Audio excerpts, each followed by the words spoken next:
Happy International Women's Day. This is the seventh episode of True North Moral Compass Leadership, and we are going to go over inspirational women who have led in history and in their businesses, and also an implementation to development plan, which was my E2C project.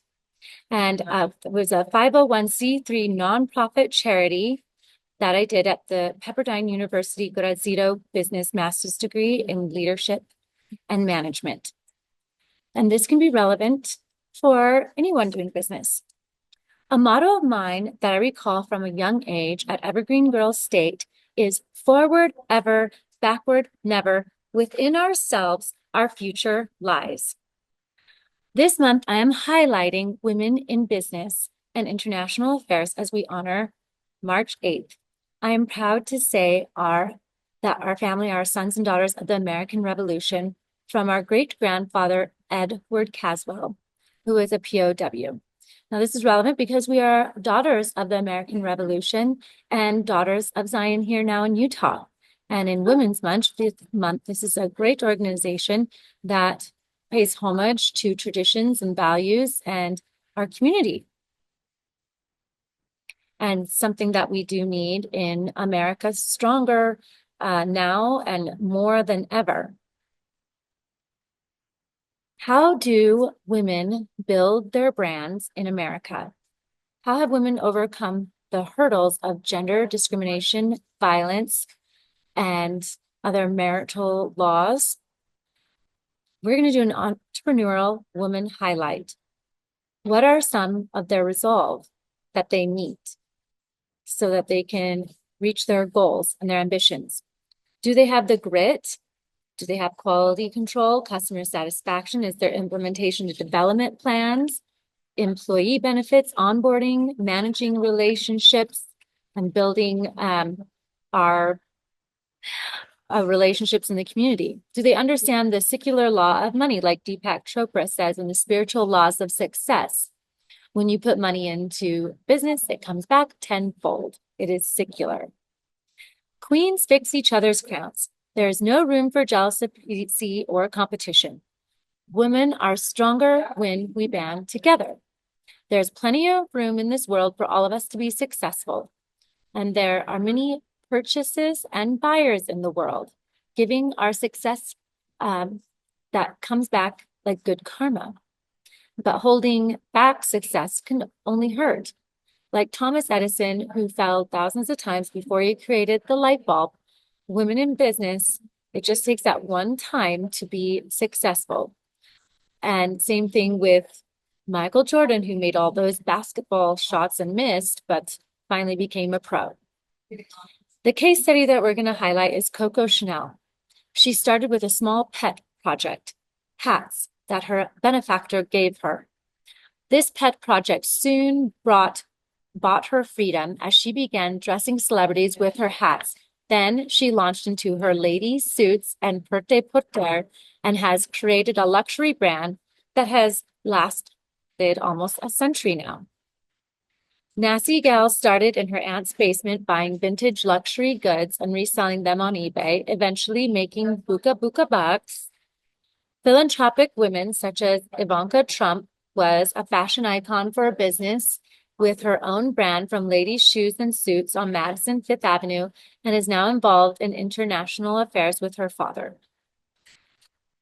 Philanthropy leaders such as Susan Benyon allocates funds to education and arts in Utah to public schools. And women like Grace Kelly Foundation now serves the children of France in hospitals. And she went from leading Hollywood actress to a beloved princess, shaping Monaco's prestige and class to a legacy foundation serving her country. Jane Austen emphasized in marriages in the 18th century, utilizing the human rights to inheritance laws for women to inherit their families' estates and not just to go to their husband. And I can't leave out leading ladies such as Joan of Arc and Lady Godiva, who stood for justice for the underprivileged and impoverished by riding naked through the streets of Coventry to relieve a horse tax And Eleanor Roosevelt, who smoked a pipe alongside her husband and reminds us that yesterday is history, tomorrow is a mystery, and today is a present, and that is why we call it a gift. Or even our first female pharaoh, Queen Hatshepsut of Egypt, who dressed as a man when her husband died and her son was too young to be pharaoh. She wore a beard and she wore the pharaoh's crown. The list goes on for women who have risen up from serving homes and families to also having businesses and fulfilling their dreams. By using the opportunities we have in America, not only to vote and to work and to use our bodies and minds the way we choose, but by creating LLCs and doing business as we should know our legal rights, utilize marketing, we can create healthier homes and better tomorrows for our families and our communities. The ACL, American Civil Liberties Union, ensures that women are free from facing gender and discrimination and have equal access to employment. The 5 women's rights are the right to be free from violence, to be educated, to have equal pay, to own property, and to vote. Women's empowerment principles are establish high-level corporate leadership for gender equality, 2, treat all men and women fairly at work, respect and support human rights and non-discrimination. 3, ensure the health, safety, and well-being of all women and men workers. 4, promote education, training, and professional development for women. 5, implement enterprise development, supply chain, and marketing practice that empower women. 6, promote equality through community initiatives and advocacy. 7, measure and publicly report on progress to achieve gender equality. Now I'm going to take you inside an implementation to development plan, the E2C, that I did at the Pepperdine University in my master's degree. And we highlighted the Utah Foster Care Program. What we will start with, the plan starts with executive summary, a company organization information, context and project background, presenting problems and concerns, discovery and interpretations, external data and internal data, data collecting strategies, facts and findings, interpretation of data, redefinition of presenting issue, recommendations, implementation, and summary. So let's take you inside the UFC. It was created by Mike Levitt in 1999. Their mission is to develop innovative strategies to help find, educate, and support Utah foster families. And they work alongside the Utah Division of Child and Family Services. They are dedicated to the licensure of applicants to foster parenting of children in need of a safe home with biological parents and become healthy, mentally, and financially stable to take care of their own children. What are the presenting problems and concerns of the UFC? The UFC program wishes to understand what the barriers are to people becoming foster parents and what were the impacts of the COVID-19.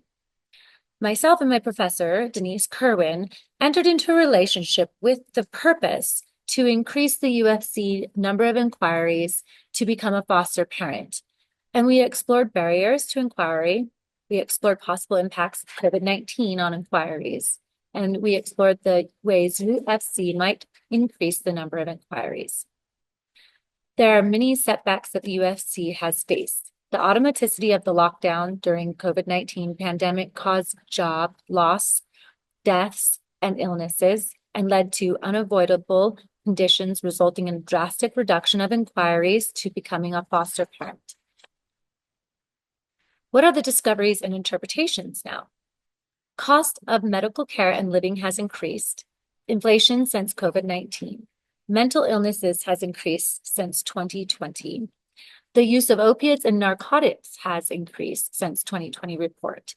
Children in foster care have more extreme mental and behavioral issues, causing them to go to treatment centers instead of in-home care. The new Paris Hilton law, or SB 127, that gave strict limits on what type of restraints can be used and teach staff certain techniques as well. The FPSA is a federal act that was passed during the pandemic and was the Family First Prevention Services Act, which took $8 billion of federal reserve from group homes and treatment facility centers to preventative services. Now, we must consider if this is also the proper path for fast forwarding today in 2025.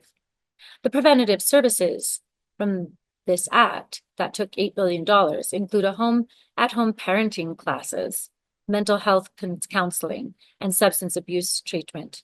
All the while, the child is still with the parent who may or may not be going through the process and could be just doing lip service.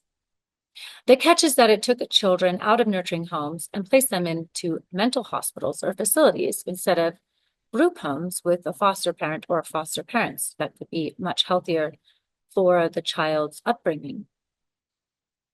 External data and internal data. Annual reports from the Utah Division of Family and Child Services, the UFC Inquiry Resource Chart, and exit questionnaire of former foster care parents, interview with Mike Hamlin, CEO, interview with potential applicants that discontinue the process are a few of the data strategies that I used and gathered information from to make these deductions. Data collecting strategies and the facts and findings are the marketing and family from family, friends, and the website. Now we know there was a decrease of the number of inquiries to become a foster care parent. That was a nationwide concern, and it was not just isolated to Utah. The demand for individuals to become foster parents remains high. Requirements to become a foster parent may deter individuals from inquiring. The current economic condition and inflation may deter those who want to help from inquiring. UFC has 2 resources and recruiters who shepherd people from inquiry to becoming a foster parent. Mike Hamlin mentioned that there's a lack of appreciation, and there are many reports on the difficulty between the social worker relationship and the foster parent. That is a major problem. Communication with social workers and foster parents. Referrals and how they discovered the UFC were from websites mostly, friends and family, and then Facebook. Now there's a list of collection facts and findings that we discovered in their problems through this information and data. 1, length of time to licensure. 2, the child placement. 3, unbalanced power dynamics between agencies. 4, intrusive nature of mandated reports, visits, court dates, appointments. 5, economy, housing, income, and health insurance. 6, social worker becomes a part of your family, really. 7, society, oppression, and anti-Black racism. 8, over-policing and child abuse reporting. 9, criminal background history and maltreatment of children. 10, some leave agency and are recruited by other foster parent agencies. 11, therapeutic child-specific training and support for parents who have children with behavioral problems. 12, lack of appreciation. The interpretation of data and redefinition of the presenting issue. The qualitative research can reveal successful and unsuccessful foster parenting and program solutions to inquiries. Now let's put on our heels and go over the SWOT analysis. Ladies, SWOT stands for strengths, weaknesses, opportunities, and threats. Strengths of the UFC.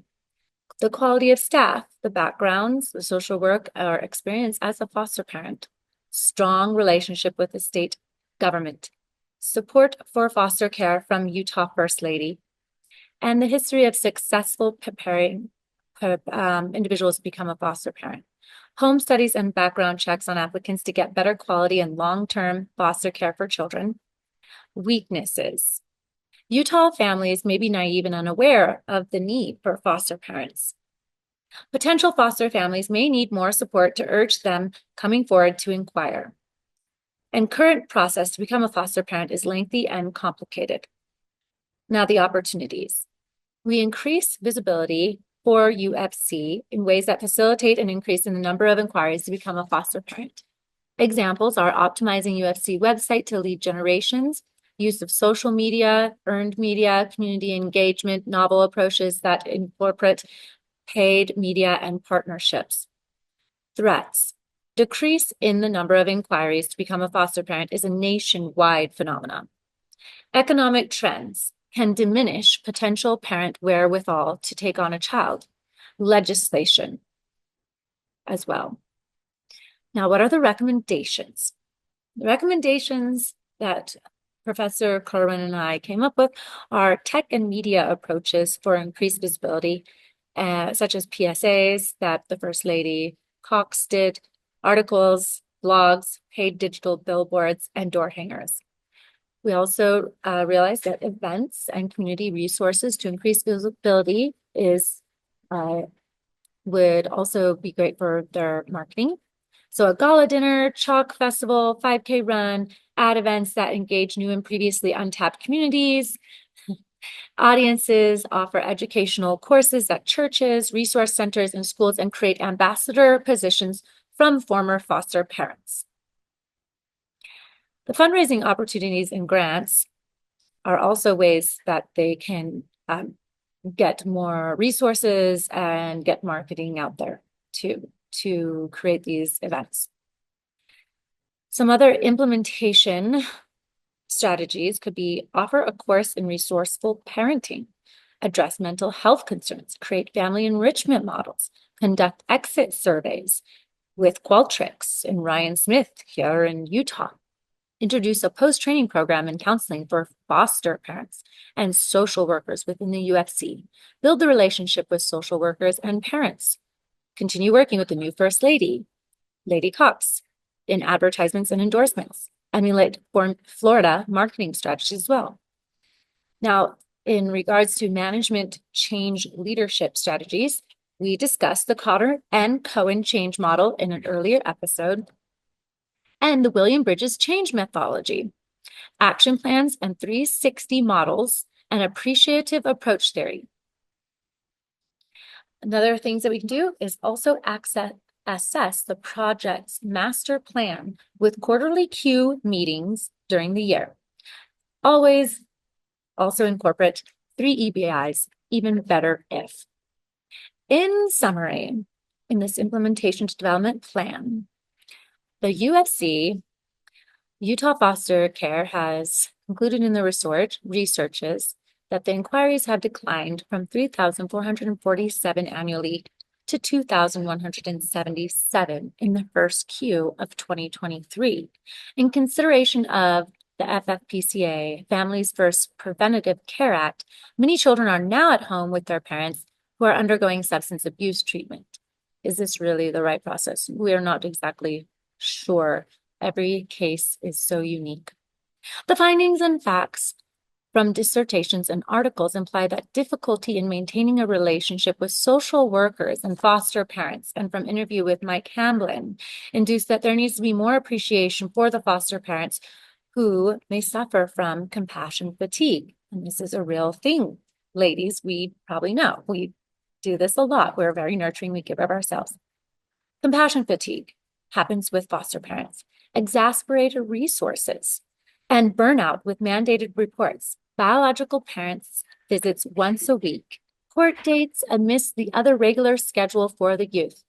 And don't blindside me, a qualitative study was done to examine fostering or applying to foster among individual former foster parents, even former pre-adoptive parents and former pre-adoptive foster parents. National Association of Social Workers Code of Ethics has created the policy and authority and power of who is eligible to become a foster parent caregiver. This decision is made at the judicial, legislative, and municipality and governing bodies.